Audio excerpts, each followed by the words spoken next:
4 feet wide here in Dripping Springs.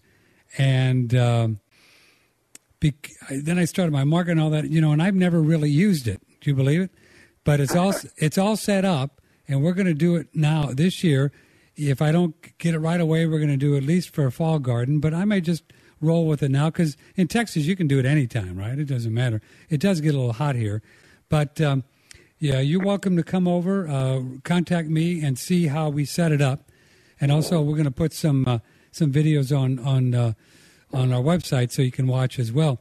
Now, Don, the way you helped me set up was with gravel, right? Yes. So there's no dirt whatsoever. No, none whatsoever. My 2 farms were with gravel, but I built other kinds where you just have a tube with water flowing through it continuously.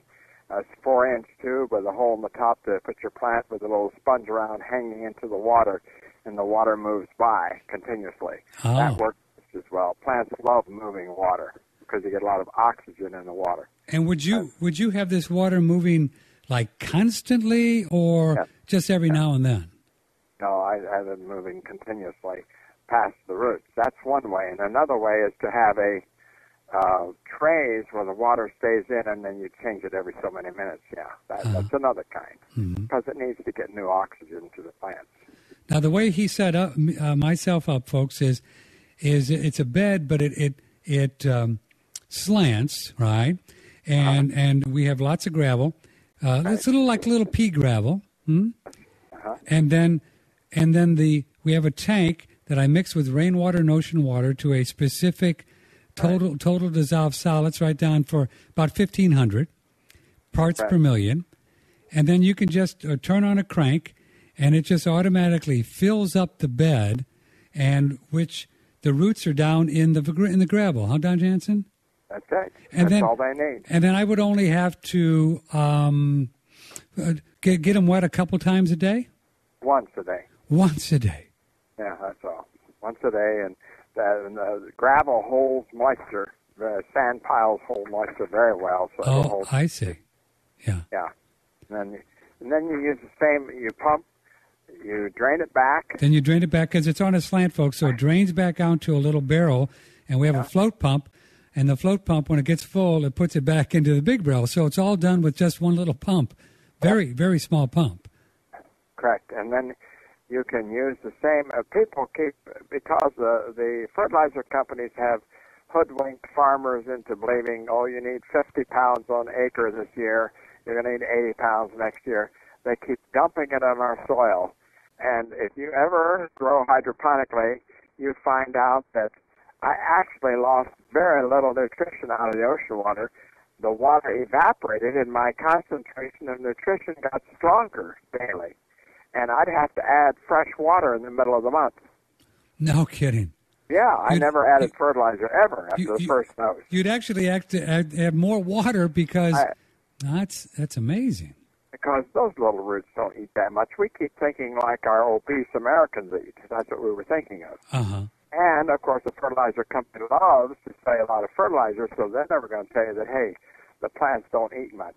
Mm-hmm. So they dump a lot on there, and that's why we have toxic lakes and rivers, because that runoff is terrible. It's way too much.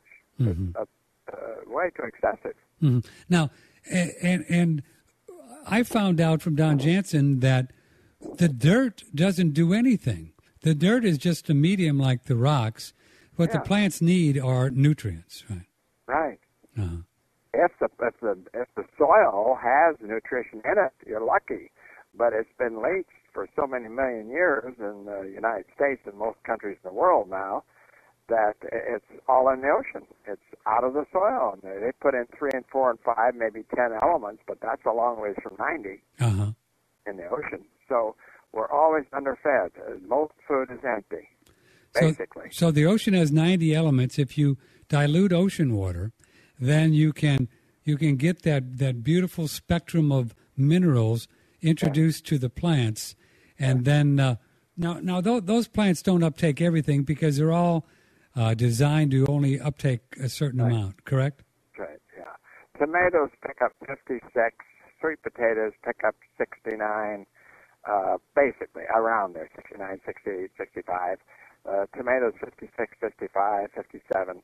They stay right in that area, and they continually do it, and all tomatoes do. And however, I found out that wheatgrass picks it all up. Grasses pick up all the elements, and that is phenomenal. That's why really I've quit growing vegetables and grow mainly wheatgrass anymore. And that's one of the most amazing things. When did you find that out, that grass will take up every mineral that you introduce to it?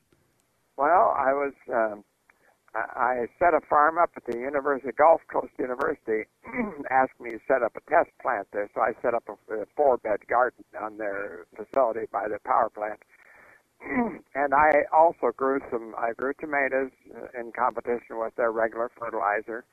And at the end, our fertilizer was superior in every way. Our plants were hardier. We put way more pounds on. The tomatoes lasted way longer. Everything was better in every aspect. So, but when I was finished, I had set some of the tomatoes, and I had put basil as a companion plant between the tomatoes. And I also had grass growing on the side, not on the beds, but on my own.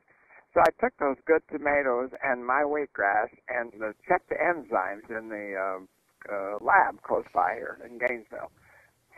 And it came back that the essential amino acids of wheatgrass were 5 times higher than my ocean-grown tomatoes, all 21. And I thought, why am I knocking myself out for 3 months to grow a tomato when wheatgrass I can clip every 10 days, and I have a food that has 5 times more amino acids. It picks up all the elements. I had that tested, and sure enough, it took all of them. It's such a superior plant when you feed it ocean water that it's not worth growing other food. Yeah, but then you got to eat grass your whole life, though. That could get boring. Well, the cattle don't seem to mind it, so I figured I'd join them. The buffalo. Yeah, the buffalo. Don Jansen's with us. If you'd like to join us, 888-1net6, 888-1net6 is the telephone number on One Radio Network. I just think it's amazing that with all the species on the planet, that grass, which is, I would assume, one of the more plentiful species on the planet, in God's infinite wisdom, will uptake every mineral that you introduce to it. Yeah, it's just so mind-boggling. And now I understand why the animals don't have desserts and appetizers and a steak every day. And they just graze all day long, and they're healthy, and they're hardy, and they're fat, especially if they get the elements put on their grass. Oh, my goodness, they go crazy. Oh, you mean if you... Well, if I spread ocean water on the grass that they're eating, they don't stop. They stand right there and graze that grass and leave all the rest of it go, because they can taste they got a nutritious piece of grass here. And you've done that. Did you do some work with some buffalo herds? Yes, I did that with buffalo. The buffalo never wanted to eat along roads. Right. So I took ocean water and I put it along the roads, and the buffalo wouldn't quit. They came to the road and they laid down and they ate on that, and they all summer that summer they stayed by the road. And they hate people and cars and stuff, so they usually hit. And that summer they grazed on that edge just like lawnmowers. It was incredible. It was so different. I knew that I had something there. Well, animals know. They know intuitively what's in the grass. I mean, I watch my dog sometime, Bria, a golden retriever, who you'll probably hear bark during this broadcast. She's right outside. And she'll as you know, folks, if you have animals, she'll just pick around and smell and walk around, and she'll know exactly what to eat. Some stuff, she turns up her nose, and all of a sudden she goes, "Oh yeah, this is good." They just know, man. They just know.